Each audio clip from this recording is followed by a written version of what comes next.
Hello, hello, hello, hi, and welcome to another episode of Paul or Nothing, the place to get all of your Paul all of the time. I am, of course, your host, Sam Wiles. Thank you all for joining in. I hope you're all well, safe, and sound.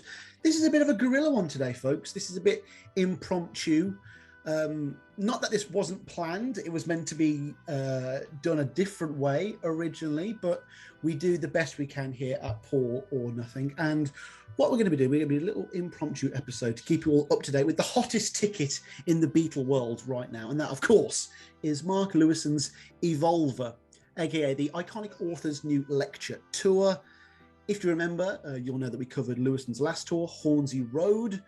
Go and check that out if you haven't already. I think that was like 2018, something like that. So, you know, it only makes sense that we covered this new one here today. Sadly, I wasn't able to be there in person, but fortunately, I have the next best thing. And with all that said, it is my utter pleasure to introduce my oldest podcasting compadre and best friend.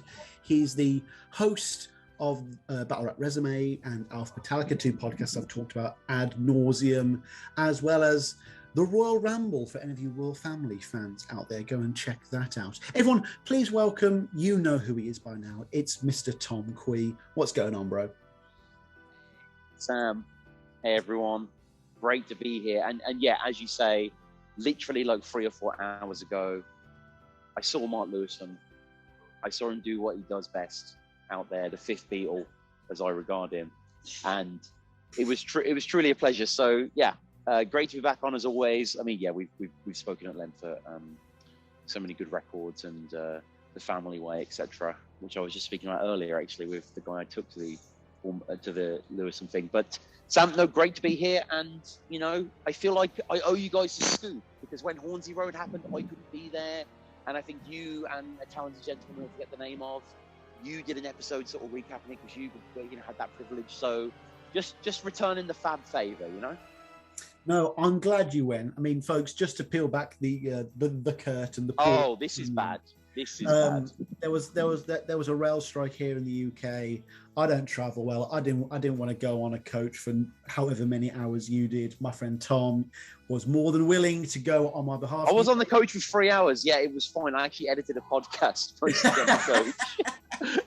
I made sure to get there early, so because I knew it was going to be sold out, and I got to sit kind of near the front where you got a bit more room and less kind of clutter. So yeah, I had to go, man. Like, I appreciate your personal ailments, but for me, I'm not kidding when I say that Lewisohn is someone that I actually idolize. Like I'm a huge fucking fan of this guy and his work and his legacy and his techniques and his writing style and his personality and just kind of who he is as a researcher, as an archivist. You know. You know what? Let's just get into that, because this is something that I really want to drive home to people. I'm only about a third of the way through TuneIn via audiobook because which infuriates me. Yeah, I need to pull your Beatles podcast apart. What are you doing? Re-tune in. Like I'm sorry, listeners. I'm sorry. But you've actually read it. You've actually done what most Beatle fans can only dream of, which is actually completed reading TuneIn Part 1. And what do you think of him as a writer? Does he live up to the hype as the greatest modern Beatle writer? Is he, you know, how would you describe him to say, you know, a complete Philistine? I think he is actually, and I couldn't compare Beatle writers with a real scrutiny and real, like, their writing style and stuff like that. But I've always felt that Lewisohn has a brilliant pen, you know, a brilliant sort of tongue on the page and a way of wrapping things up and a sense of expression. And couple that with his just steely resolve, which we see in this show numerous times, his steely resolve, his attention towards documentation and his kind of rigorous examination of the past kind of plays part and parcel with his prose. You know, it's not scientific though, even though it really is trying to quantify the Beatles' history to such a point. But I think Lewisohn is a wonderful writer, and you know, he's a good presenter.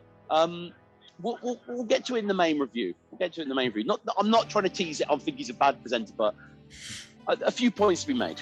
No, he could definitely host a kind of 6 o'clock short. No, he's great. He's great. Channel 2, 100%. You know. No, he's great. Don't get me wrong. And no, I started off by saying how much of a giant fan I am of this guy, and obviously I am. I worship the Randy Walton. I think he's a genius in a certain kind of, Robert Caro he gets compared to, and like, you know. Paul Gorman recently, you know, that kind of ilk or whatever. But yeah, we'll get to that. I just think maybe structurally the show had a few little hiccups, but it, you know, all in all, spoiler, it's a masterpiece.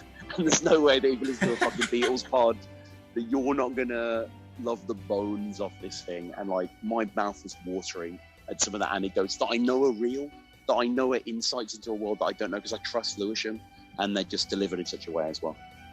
Now, of course, when I went to the Hornsey Roadshow, I was recognised by a couple of people as the host of Paul or Nothing. Were you recognised at all as the worst guest of Paul or Nothing at all at this show? Well, no, Sam, because I didn't let down my fans. I didn't advertise that I was going to be there in person, and that maybe 6-7 people. I looked at the tweet. That you put out for coming to this one tonight, and like a few people were like, yeah, I'm there, Sam, let's hook up. And this fucking guy over here gets a little claustrophobic over a National Express and just spits in the eyes of his fans. I think it's disgusting. Oh, I've spat in the eyes of my fans long before this. They've definitely learned to cope with it. Check out the Royal Ramble if you want a bit more of a. No, folks. Tom is the superior podcaster, if the slightly more acerbic personality. Let's talk about today, though. Let's talk about today, because I remember when I saw Hornsey Road, I was incredibly excited to see it. I didn't know what it was kind of gonna be. I knew it was going to be a lecture, but I didn't know how formal or informal it was going to be, or how much multimedia was going to be used. And from what I remember, it was basically like the best Oxford lecture you could ever get, whilst also being quite commercial and palatable for like people who might be brought along to it. For example, there was definitely stuff for every level of fandom as well. There was stuff that everyone would know, and the stuff that some people would know, and the stuff that no one knew, and that was, you know, completely revelatory, and that was really juicy stuff. Though I remember taking away from Hornsey Road a lot of basic stuff that is common knowledge to a lot of Beatle fans, but I'm glad I learned it from Mark. So let's just talk about the day. You've had your 3-hour coach to London. What's the venue? Where'd you see him? Yeah, so I went with a good friend of mine, Dave. I want to give Dave a shout out. Went to uni together. He's like, you know, he's into Beatles like we are. He's not like a freak like we are, but you know, you still kind of can get him on that wavelength. It was a good chance to meet up. So yeah, we went to a bar around the corner called The Court. Craft beer sort of place there was pretty fine, pretty normal. And then yeah, as part of UCL's campus, University College London, which is like kind of the central London uni, you know, based here. They have a venue, the Bloomsbury Theatre. Obviously, this is in Bloomsbury as well. Words of the Bloomsbury set, words of Virginia Woolf and Linton Strachey, and that kind of time-bending literature. But yeah, that exists there. Never been there before. Really interesting venue, actually. Getting in there straight away, the lobby. There's a table selling Mark Lewisohn wares, selling tune-in specifically, even though he's written a lot of great books, including a history of British sitcoms. That is a phenomenal reference text if you're into that sort of world. So definitely check that out as well. But yeah, got in there. They were selling the tune-in stuff there. I asked the guy, because it had the extended edition that you rarely see, so it was like £90 reduced or something. I think I'm not sure. So, but yeah, we got in there. You know, obviously we got some beers in. We were on Road K down into Bloomsbury Theatre. Interesting theatre, actually. Quite old school, kind of. You know, kind of got the slope going on, a la Brixton Academy, but with the seats in a bit more regimented way, but not too tight. You know, quite airy. And it was fascinating, Sam. Actually, I said this to Dave as I went in. I said, like, bro, because he didn't really know what to expect. Didn't know who Lewisohn is. Didn't know this sort of caliber of thing. I said, bro, like, we are going to be, even though we're 30, we're going to be the youngest people here, like, or we're going to be one of the youngest people here. And he refused to believe that, and it was sold out. And it was literally, you know, early 60s white guys folding. And like, I'm not going to begrudge them, because I'm going to hopefully be that if the world's still standing in 30 years and we can celebrate Beatledom and that sort of shit. But it was like wild to see that. And then, you know, I not even a child or a teenager. It was just like, nah, it's just all these kind of diehard, like, they were there on Anthology premiere night kind of thing. And it was nice, actually. It was nice to be amongst kindreds. Yeah, it definitely sounds like a Jordan Peterson type crowd. Yeah. Oh my god. No. Did you not see many like wives or kids brought along? I felt like when I There saw were women there, yeah. It was just but there wasn't much, no. But again, it's being recorded. There was a guy on stage with a camera recording him, but it was kind of a basic DSLR sort of thing. Oh, okay. But there was a guy on the camera recording, and I think he has said that he's going to be doing this, as a kind of pay-per-view sort of thing, which is great. And I think also I saw maybe on the Nothing Is Real group, which is a great Facebook group, Beatles Facebook group, I'm sure all of you know. Someone posted that Lewisohn got listed recently for some Irish festival, where it's like a literature festival. So, it stands to reason that he could perform a bit of a Volva 62 at that as well. Oh, it'd be great if he did a bit of Tune In Part 2 as well. That'd be a great team. Here's the thing though, Lewisohn, with all due respect, because I do love you, but if you're trying to raise money, just do a GoFundMe, and if you do a Patreon, and if you donate more than $10, you get to read the first chapter of the second book. Like, you will make your money instantly. Well, no, I know he's not going to do that, but yeah, for anyone who doesn't know, the reason why Lewisohn's doing these tours is not purely for the love of the Beatles. It is as a revenue stream to help fund future installments of Tune In. But I guess it's pretty clear that we're probably going to get at least one more of these, tours before we get. Well, no, he did. I mean, we'll get to this, but he did say that. Yeah, he was like, "That's in '63." Next show, it was that type vibe. But I don't blame him. I'll be there. I'll be there when you do Beatles 80 and there's nothing to do. I'll gladly see the other 6 that we get between Part 2. And... Well, unless you have to get to them on a coach, you will. Yeah. Well, yeah. If Lewisohn could come to Aldridge specifically, that'd be absolutely fantastic. I know you're listening, Mark, because I'll be the only guy reviewing this one. But yeah, I really hope this is not a George R.R. Martin situation where like these tours like distract him or anything. And I don't really get that impression. No, he's the impression I got is obviously all the material he's doing in this show 62 is not in tuning because this is in the second volume. This basically opens the second volume. So it's like he's drawing from a lot of that, maybe some excess as well. But that's the impression I got. All right, straight up, what the fuck is Evolver about? What's this show about? 1962. It's all about 1962. The year the Beatles exploded, basically. Yeah, right. That's what it's all about. And it's 62 snapshots told over 2 halves that each are what length, Sam? 62 seconds? Yeah, it's very quick. 62 minutes. Oh, sorry.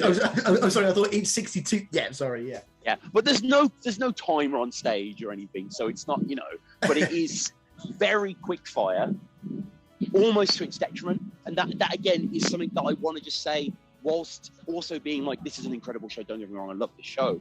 I'm not trying to slander this show, but it's just like, yes, it's cute to do 62 things because it's 62 and it's 60 minutes or a bit, I like that. But it's almost like if it was just 2 45-minute halves, it's almost like an overload. And I'm saying that, and Sam, you know how much of a nerd I am for this stuff. And I swallowed it all up. But it was still like, it was just so much. The guy I brought was like, that's a lot of Beatles. I was like, yeah, it is. Well, you've said that someone was filming it. It almost seems like he's aware of that and maybe he was... still amazing. Yeah, still amazing. I mean, if this is able to be something that you can re-watch, then maybe there's more value to it there, and definitely support it that way. How much of it have you retained? How much have you learned? Shall we say what? That's a good question because basically, the way he structures it is each half keeps returning to this picture of 32, of 31 things. So these are just icons that he just works through as he goes through each half. And it's just like, there might be like a mop and bucket. And it's like, oh yeah, this is the bit where he talks about George, apparently, when he was in Hamburg, there was a fan getting in touch with his sister. And like he replied back and he'd recently bought a car and he gave her like detailed instructions on how to wash the car, like really detailed, like use this type of soap and then do a counter and then part it, like, so there's that sort of stuff. So I do think if I got a chance to look back at those sheets, it would trigger most of them. It was all memorable. It was all delivered in that reliably brilliant patter that Lewisohn can do, in that kind of captivating, urbane way, beautifully constructed and delivered. And, you know, it was an onslaught. It was a stunning onslaught. I was absolutely bewitched by it, to be honest with you. There was no him coming on stage, be like, in Liverpool, there were 4 boys who did it. It was just like, you know, it was straight into it. It was just, it wasn't like dense. It's just kind of like good detail, contract driven, lots of documentation, like lots of front covers of magazines that I was just poring over, and I wished he would pause, you know, seeing the charts back in the day. Like, I'm recently reading this Paul Gorman book, you know, called Totally Wired, which I mentioned to you before, but yeah, it's a history of musical publications and Melody Maker and Record Mirror, and it's like, you know, so much of Lewisohn is that. And, you know, it's a dazzling fantasy sound, and he just kind of went by a little too quickly, to be honest with you. I need to watch it back. It was crammed. Well, at least we know, you know, there's going to be one person getting that Patreon exclusive version of it. Hopefully, it is released to the public. I'm really glad you enjoyed it, bro, because it was amazing. Yeah, you are right. If you are a certain level of Beatle fan, this is just content that it's just unmissable, really, and I missed it. It is, yeah. And another thing that he did, which was quite interesting, played a lot of music clips.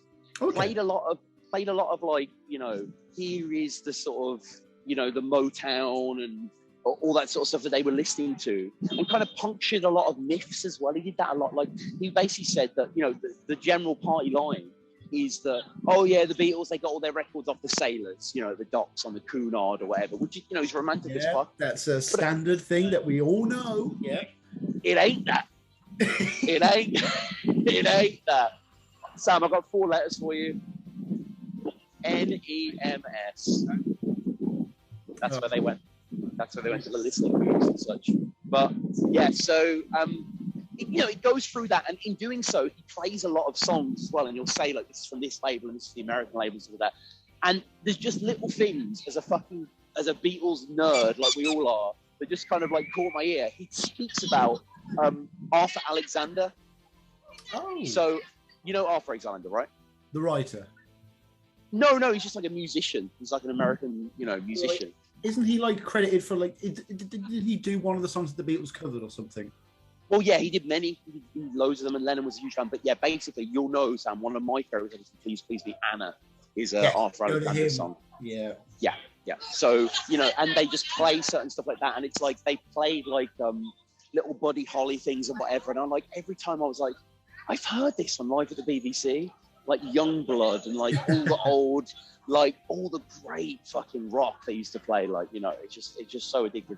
And yeah, play a lot of music. They play a lot of video as well. There was like Super 8 footage from the Cavern that you put sound to that I've like never seen. And like there was a few times in the room where people like gasped. Afterwards, people were like, "Oh my, what?" Like, you know, it was like, it was quite stunning. It was quite stunning, a lot of it. And, you know, a lot of it was in the nitty gritty. It was in the weeds. It was in the, here's a contract that shows that technically the Beatles broke up and reformed and broke up. But, you know, it's like, but if you go there with him, the rewards are plenty, like, you know, seriously. And, you know, there's no way none of us are going to ever love this show, ever not love this show, man. And I think it went down a storm as well. Like, the crowd were laughing at the right points. There was a lot of giggles silently throughout. And Lewisohn, you know, he's got good timing. Like Ringo, it's unorthodox, but it's, you know, it works. Speaking of Ringo, folks, I just want to point out that Tom's favourite post-Beatles solo album is what? Stop and Smell the Rain. Song, you mean? Sorry, not album. No, the album. No, sorry. No, it's a song from Stop and Smell the Rain. Yes. So, I mean, yeah, please allow me to tell my own ridiculous anecdote, but I do stand by this. And I know we've got a lot of deep Beatles heads listening. This is real, folks, by the way. This is real. This isn't... Oh, no, I'm not bullshit. Yeah, no. I mean, hopefully you can tell from the last 20 minutes. I'll just be honest, you know. But, yeah, so Stop and Smell the Roses, I think it's like 81, 82 Ringo. You know, that kind of can't get signed, yacht rock sort of mode. And basically, there's a song called Nice Way on it, which was written by Stephen Stills. I didn't realise that until recently, probably Stills and Nash. And it is an absolutely beautiful, desolate, hopeless, melancholic, childlike. It's just got such a thrum to it. Check this out, guys. Cue this up on Spotify. It's an absolutely amazing song by Ringo. But yeah, that's the one I'm going to stick to, Sam. But I'm not a big solo Beatles guy. I think McCartney's trash, though. Respect to everyone listening. I do, though. I've said to you many times, I can name 100 bands that I like more than McCartney. You like more than McCartney. Do you want me to do it right now? I'll just do it for all the list. Like, number 100. Yeah. Puddle of Mud. But yeah. I mean, talking of Ringo as well, obviously Ringo features heavily because during this period, during '62, was when he essentially joined the band, you know. And, speaking about Brian Paul and the Tremolos, obviously he was in the Hurricanes, stuff like that. Oh, Sam, one of the great things was that I did like. So obviously they didn't get signed by Decca. Brian Paul and the Tremolos got signed. And like what Lewisohn does is he traces the path of Brian Paul and the Tremolos as if it was the Beatles, as if saying like, here's what Decca made them do. Imagine the Beatles doing this. And Decca made them like do 2 huge, like 20 song a piece vinyls of like covers of the day. Like they really just didn't let them do anything they actually wanted to do, or maybe they didn't have the predilection to do that. But, that again was eye-opening. And I have to say, he has like 62 revelations, but within that there's hundreds more. And I think every single one of them was like worthwhile. Like obviously you can have a few duds or a few ones you don't find interesting. But I think for the most part, yeah, he spun an absolutely entrancing web. Something I remember from Hornsey Road was, if you remember, folks, in the Peter Jackson film Beatles Get Back, there's the secret recorded audio of John Paul, and that was really entrancing. And then Lewisohn, in his show, he did some audio of the famous 444 interview where a meeting at Apple where the Beatles were like talking about doing their albums in the future, 4 pulls from Paul, 4 songs from John, 4 songs from George, and 2 for Ringo. Yeah. And there was part of the audio that by the time I'd seen him, the legal team at NPL and Apple and Harris songs and all of that had basically blocked that audio from being shown. Was there anything like that? Was he allowed to play all the audio that was? I think naturally where it falls in their timeline, there isn't going to be as much kind of inside baseball kind of thing, quote unquote sort of thing. He does showcase I think it's like their first ever interview on tape. He has the original tape, and this was just used for a few hospital radio stations, like in '62, and he plays a bit of that, and it's all like oh, John's being naughty, even though it's '62. He's like, even just the way he says stuff, he'll say the most innocuous stuff, but it'll sound terrible. Like, how you doing, John? Oh, I'm doing good. I'm doing. It's like, oh, it's very innocuous. But yeah, he went through that, and he did just dig up a lot of things, obviously, as he's wont to do. And, it was wonderful there. And, the little things like, there was one note I would give, and this is just something that I thought was interesting. The intro is quite interesting, Sam. So basically, the intro is like a sketch by Lewisohn. Okay. Which is, I like it. I do like it, I must say, and it did make me laugh. It's a little kind of, basically, to me, Lewisohn's the 5th Beatle, as I said, he's a rock star. So I just wanted to get on stage, just deliver this crazy lecture on Beatles history, and just it's great to see.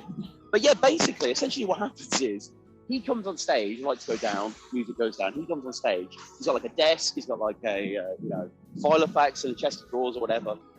And he seems to be like writing a novel, like he's trying to write a Beatles book, sorry. And then he sort of notices the audience and then goes, what are you doing here? And then, he acts, and then he just lets us in on it. He just says, oh, I get here, you might as well hear about it, whatever. So, but I don't know if that was necessary. Okay, that seems a little goofy. That's fun. Yeah, it was fun. Yeah, it seems like he's definitely playing more with the theatrical aspects. Like maybe on his last tour he realised that he was playing some actual theatres, and he realised he could actually have a little more fun with this. Yeah, stuff. No, and he's always had that incredible artistic flair. I mean, I know that he does photography extracurricularly, but he's got a book out of that, which is pretty astounding as well. So. He has always had this impulse inside him. But yeah, from there, he just kind of explained what was going to be happening, the 62 snatches that we go through. And I mean, I really can't, define any of them and say that they weren't interesting. they were all kind of dripping with his premium level of scholarship and professionalism. You know? So the whole show was around about an hour then, quite short. No. Each half. Oh, okay. So I will say each half felt a little long, and I'm saying that as a fan as well, but I could just feel it in the room a little bit, because I just think it was just so much. You know what I mean? If you've got to think it's like 31 little segments over like an hour or so, I just felt like the presentation as well was interesting, because it was like a PowerPoint and it had a certain jankiness to it that was endearing.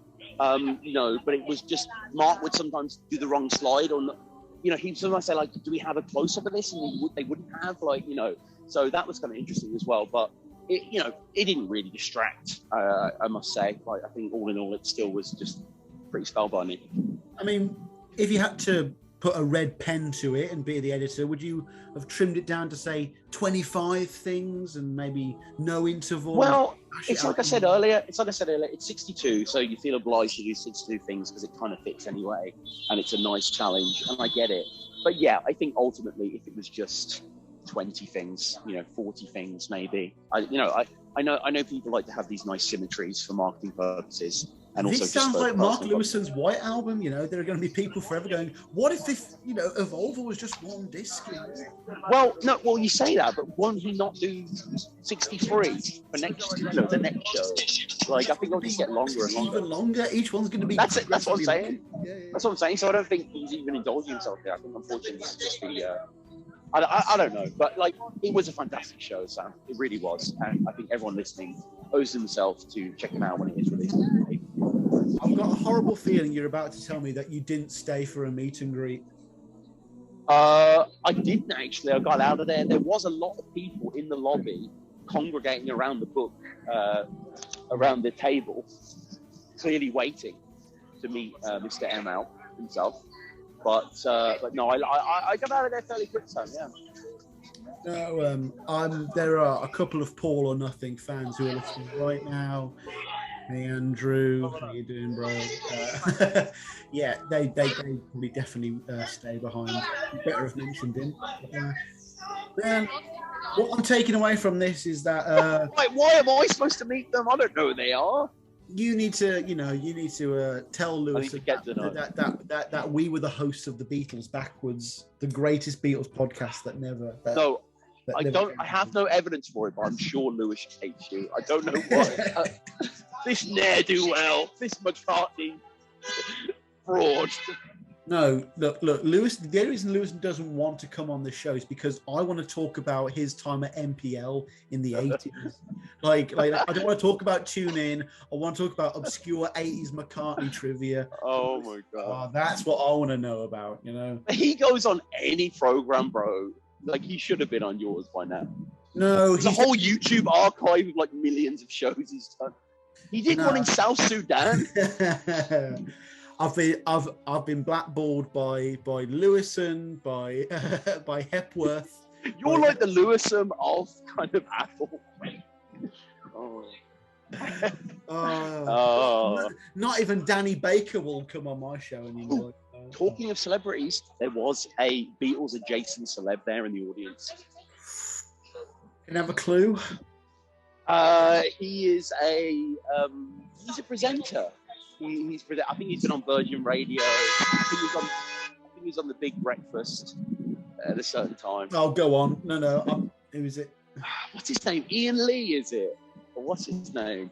How is he Beatles adjacent? Sorry. So he has had the Nothing Is Real guys on his show, I'm pretty sure, and he's been on theirs. But he is quite a media presence. Yeah. Fair enough. Well, what I've certainly taken away from this is that this was an unmissable show, and if you were a Beatles podcaster who lived in the UK and didn't go to the show, you've definitely really fumbled the ball there. This was the meeting of the minds here. And I did hear someone say, "Where is Paul or Nothing?" And I said, "It's not here." And then there was a small... They don't even refer to me by my name. Where's Paul or Nothing? They said, "Where's Pon?" And I said, Where is Royal Rumble? Oh my god. They don't... Bro, McCartney fans don't have enough taste to enjoy the Royal Family, so I don't. Look, folks, the longer we stay doing this podcast, the less time we have for Tom to go and listen to Rushes, so that we can do our next fireman episode, which is the I would real love to do that. Honestly, I'm so looking forward to the episode because we actually have songs to talk about that are different. Rather than just it is wild, yeah. No, the last episode, us doing Strawberries, Ocean, Ships, Forest, was an exercise in how can we get through this podcast together. It was a beautiful moment. It really was. But Tom, thank you for coming on rather impromptu on Zoom. Yep. This has been a fun episode. We've had so many interesting sounds in the background. I'm sure someone can break that down forensically for us. But how has the background been? Because guys, I've been walking. Oh, they're Piccadilly, like. No. I'm sure I've heard someone solicit sex at one point, but. I know that's true. So yeah. No. Tom's got to shoot off with his new friend that he's just bumped into, folks. Thank you all for listening to another episode of Paul or Nothing. This has been our discussion of Mark Lewisohn's Evolver. It has nothing to do with Revolver or the new Revolver box set that's coming out. That alone has blown my mind. But can't wait to talk about the Revolver box set very soon as well. But Tom, thank you so much for coming on. This has been real fun, bro. Cheers, guys. Thanks for listening. Check out all the episodes that I've done with Sam on this channel and all the other ones as well. And definitely, if you listen to this in the future and this is available straight away on pay-per-view, go support. Not only to support Lewisohn, but because this quality of work deserves it. It's a fantastic watch, and check it out.